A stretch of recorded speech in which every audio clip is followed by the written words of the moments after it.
जय श्री कृष्णा। पिछली वीडियो भाग 4 में हमने आत्मा के स्वरूप को समझा। श्री कृष्ण आत्मा के स्वरूप को बताते हुए कहते हैं कि जो इस जीवात्मा को मारने वाला समझता है और जो इसे मरा हुआ समझता है वे दोनों ही अज्ञानी हैं, क्योंकि आत्मा न तो मरता है और न ही मारा जाता है। आत्मा के लिए किसी भी काल में न तो जन्म है और न ही मृत्यु। वह न तो कभी जन्मा है और न ही जन्म लेता है और न ही लेगा। वह अजन्मा, नित्य, शाश्वत और पुरातन है। शरीर के मारे जाने पर वह मारा भी नहीं जा सकता। आगे श्री कृष्ण अर्जुन को क्षत्रिय धर्म के संबंध में बताते हुए कहते हैं कि हे पार्थ, जो अज्ञानी होता है वह ये जानता है कि किसी वस्तु का कहाँ और कैसे प्रयोग किया जाए। इसी प्रकार हिंसा की भी अपनी उपयोगिता है और इसका उपयोग इसे जानने वाले पर निर्भर करता है। यद्यपि हिंसा करने वाले व्यक्ति को न्याय संहिता में प्राणदंड भी दिया जाता है, किंतु न्यायाधीश को दोषी तो नहीं ठहराया जा सकता।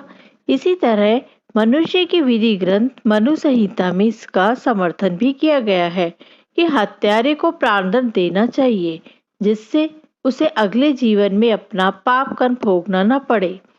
इसी प्रकार जब कृष्ण अर्जुन को युद्ध करने का उपदेश देते हैं तो यह समझना चाहिए कि यह हिंसा परम न्याय के लिए है, और अर्जुन को भी इसलिए यह समझना चाहिए कि यह युद्ध हिंसा के लिए नहीं अपितु न्याय के लिए किया जा रहा है।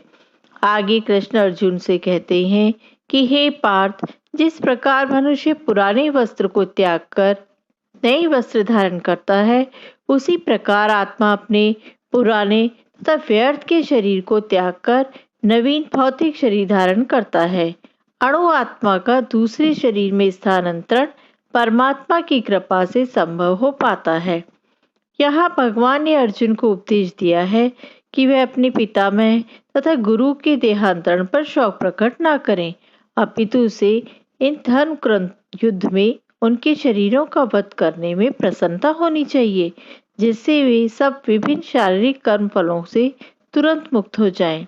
श्री कृष्ण के अनुसार यह आत्मा न तो कभी किसी शस्त्र द्वारा खंड खंड किया जा सकता है और न ही अग्नि द्वारा जलाया जा सकता है, न जल द्वारा भिगोया और न ही वायु द्वारा सुखाया जा सकता है।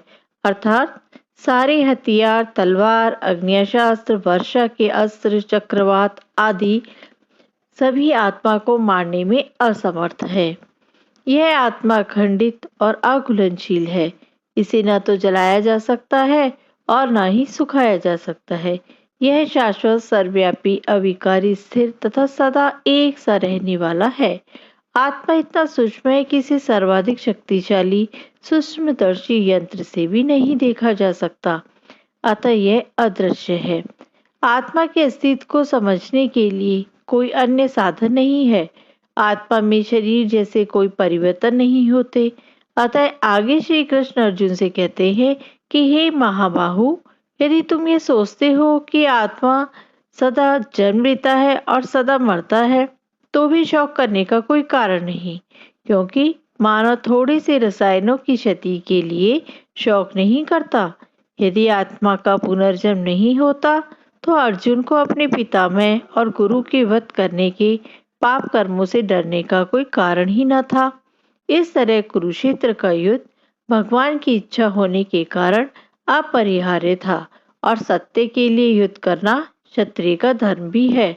आगे की वीडियो भाग 6 में हम जानेंगे कि आत्मा के अस्तित्व को जानने और दूसरे वे जो आत्मा के अस्तित्व को नहीं मानते, वे दो प्रकार के दार्शनिक हैं, जिनके बारे में श्री कृष्ण ने अर्जुन को विस्तार से समझाया कि यदि आप आत्मा के स्वरूप को मानते हैं या ऐसा है कि आत्मा के स्वरूप को नहीं भी मानते हैं, तो भी युद्ध करना आवश्यक है।